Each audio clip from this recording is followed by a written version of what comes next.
Hello everyone, how you going? Welcome to the 49th parallel alignment time. Now this is something that I just know very little about. I'm fairly sure it's in relation to the USA and Canada border, but other than that, it's been suggested to me to check out, so here we go. In 1818, the last major border between present-day Canada and the US took shape.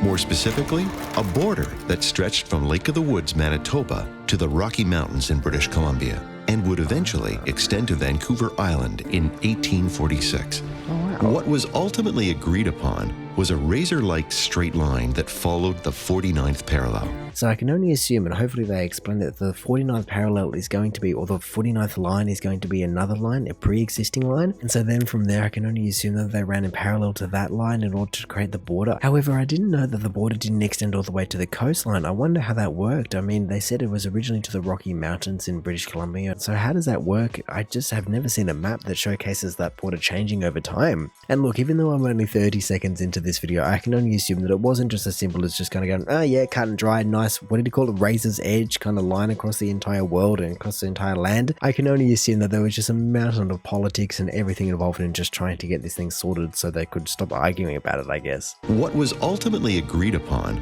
was a razor-like straight line that followed the 49th parallel, completely ignoring the numerous water reservoirs and mountain routes along the way. Yeah. Not to mention that it unceremoniously sliced off a fingertip of land in BC that became part of the United States, but still can only be accessed through Canada. Well, hang on just a second. It was only the video just gone that this was actually brought to my attention in the first place, and I was going, why would you do that? Surely you can just fix it in post. As I can only hope that somewhere along the line someone has realized that that's just a little bit of a problem in terms of border security and everything. I mean, it might never get changed because it's such a, like you said, razor straight line that has to be abided, but it just is such a dumb thing. Why is it just hanging out the bottom of Canada? But no, I just love how I had never heard of it before the last video, and now 2 videos in a row I hear about it, and at least this one explains why it happened. The last one didn't explain why, and that's why I was so confused about how it even came to be. Where at least with this one I can just go, oh, okay, that makes so much sense now. If you're actually just having to kind of just make a blanket razor sharp line across the entire country, then sadly that just has to get chopped. That became part of the United States, but still can only be accessed through Canada. And there we go, just 35 kilometers south of downtown Vancouver on the, I'm not even going to attempt that peninsula. Point Roberts, home to about 1,300, has no land connection to the United States. Honestly, I wonder how many people that live in the US on mainland continental. Wait, is that even count as, like, what is it called? Considered? I think contiguous is the right word, but no, I don't even think that would even be counting. So you just have Alaska, Hawaii, and that random little slice that doesn't count as part of the mainland. And that straight line created a great divide among North America's indigenous people, as it totally disregarded their traditional boundaries. Of course. The Canada-US division along the 49th stretches more than 2,000 kilometers from point to point. Wow. But the majority of Canadians, about 24 million of us, actually live south of it.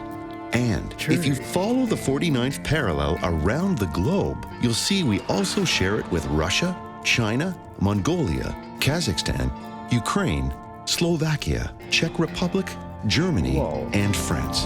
Whoa! I mean, I guess it's all just on that line, and it's certainly an interesting fact in terms of it gives you a sense of scale about how high it is when you're intersecting all these other countries. But then in saying that, I'm not sure if it had any kind of impact or any part of the decision was based on that fact that you're going to be kind of slicing through all those countries. I'm sure this video just isn't long enough to explain the entire thing in the detail that I needed to, but I guess if nothing else, we can just admire this world map. It's honestly pretty darn cool. So Like, share look how it with detailed Russia? it is. I can only assume it's a little bit exaggerated with the colors and the kind of landmass, but look at that. It gives you a really good sense of kind of the Siberian up north and the kind of green belt, and then just where all the deserty areas are. Look at that. Czech Republic, Germany, and France. Yeah. So, the next time you think of the 49th parallel, don't just think of it as a border that separates 2 friendly countries, but as a line in time that has been here long before we were.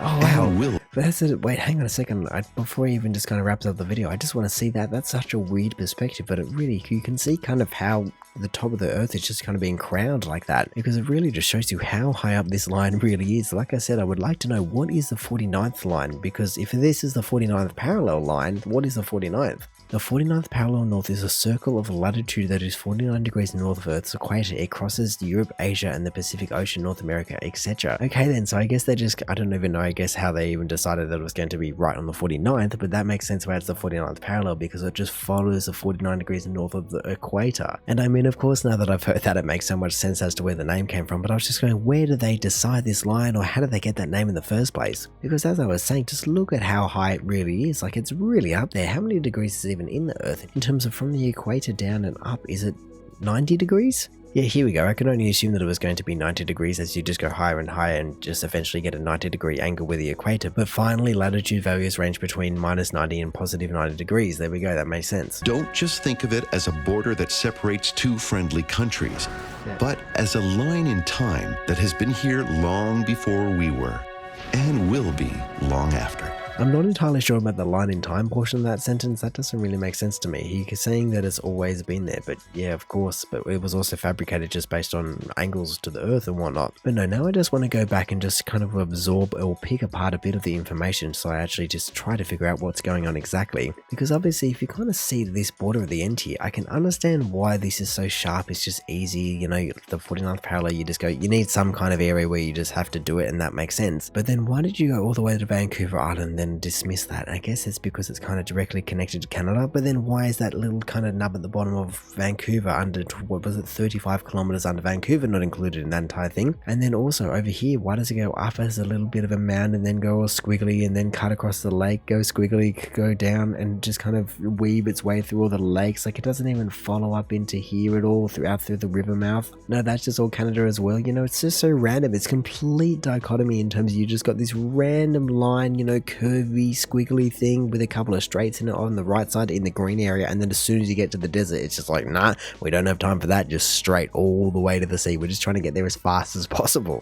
I mean, yes, the 1818 certainly makes sense in terms of, I know there's just a lot going on in that time period in terms of, I'm not even going to dive into it, but the 1818 is definitely a well-known year, if nothing else. I mean, like I said, I didn't know that it went in 2 stages, and I have no idea what this red outline is. Is that what the USA used to be? But then what's the blue over here? No idea. Maybe you guys can let me know down in the comments, because I just don't really understand how they just went about choosing these areas in the first place. You know, why not 50 degrees? Why not 48 degrees? What was this area in particular? Because they could have then just kind of sliced straight out the river mouth, or I guess it's not the river, it's kind of the heads of the ocean, and surely that might have been able to make it a little bit less complicated. I mean, that whole area is just sprinkled with little islands, but I don't know, I guess you just got to do your best. But then over on the right side as well, like, why do you choose the Lake of the Woods and then originally the Rocky Mountains? And yeah, there's just so many little nuances and questions that I have about this topic, because I really just don't feel like I have any idea how international borders are even defined in the first place. You know, Australia and New Zealand is the only 2 countries that I really have any experience with, and they are very clearly defined entities in their own. I mean, yes, they also have their own little islands that they've also claimed, but as a contiguous landmass, it's very clear to see where internationally, when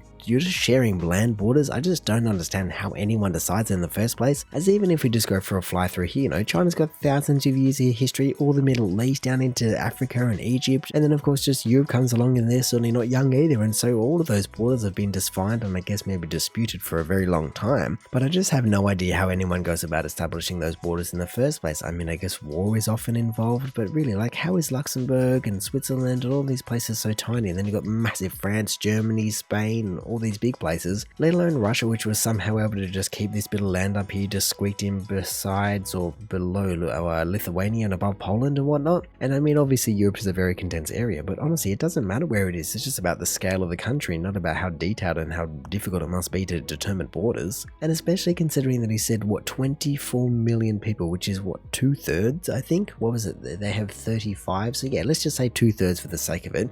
2/3 of people live below the line that was meant to separate Canada and the US, because I guess at that time they would have been still dealing with the British and Quebec in there as well, and so there's just so many entities just mixing around trying to find a good solution. And I guess a simple solution, if not, maybe not a good solution, but a simple solution is just to make a blanket 49th just straight razor cut line. I mean, of course, just coming back to here, it certainly wasn't great. Created a great divide among North America's indigenous people, as it totally disregarded disregarded their traditional boundaries. Now, I would just love to learn a little bit more about that as well, because I don't really know, or maybe that's what the red line is. I just don't know, and so I guess that's another thing that hopefully you guys can fill me in on. But no, it just would have been devastating in terms of just this cut and dry border that just didn't exist. It still doesn't exist. You know, no international border really exists. Some of them might share a river or an ocean or a mountain range or something like that, but when you just have I guess just a perfect just continuation of land, it's just such a weird thing to just cut off like that, especially when you just have thousands and thousands of years of history just kind of flowing between these two areas, you know, using the prairies, which is up in here, and I can only assume continues down into Montana and Wyoming, which would then be down into Yellowstone National Park, I believe. And so just the indigenous people would have just been using this entire area for thousands of years for so many incredible resources. And so to suddenly just have that freedom and free reign ripped away from you, it would have been a devastating thing. I also wonder if were families split up? Were they still able to cross? Like, was there any kind of fencing put up? Just what kind of management of this new border was actually introduced? Because I can only assume, given the time period, they wouldn't have exactly wanted to be spending a lot of time just kind of fencing off the entire thing. Does it even have a fence now? I don't know. Is that how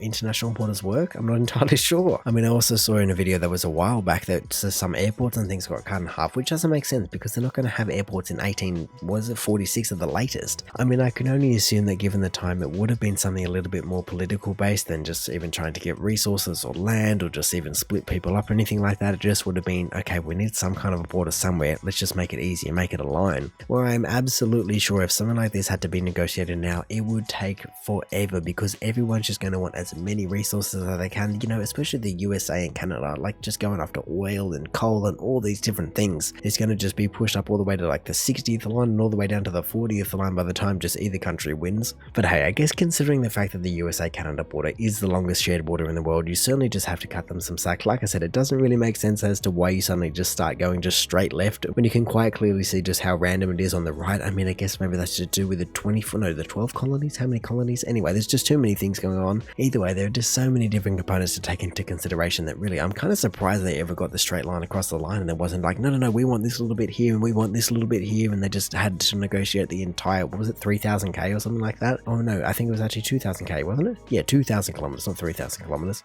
Just to end up after all that effort just having the majority of Canadians living south of that line anyway. I mean, I wonder how many Americans live north of that line. That'd be another interesting metric. But no, when you actually just say the words that the majority of Canadians live south of the Canadian border, so to say, it just sounds like a completely redundant exercise from the beginning. But hey, I guess like I said, it just had to be done. It had to be drawn somewhere, and you're just trying to find a quick and easy and simple solution. Sadly, some people like the indigenous populations got caught up in the crossfire. That is just another thing to add to the list that is devastating to the history, but I guess by today's standards, it just had to be done, and hey, I guess it's been working for them ever since. But anyway, in saying that, I reckon I'm going to call it there. So thank you for watching this video. If you did enjoy it, feel free to do the YouTube algorithmic things down below. Also, if this is the first video on Monday you're watching, then make sure to check out just any other ones I've done. Also, make sure to go check out the original video down in the description below, or hey, maybe even just want to consider subscribing so that you don't miss another one of these in the future. But all in all, have a good one and see ya.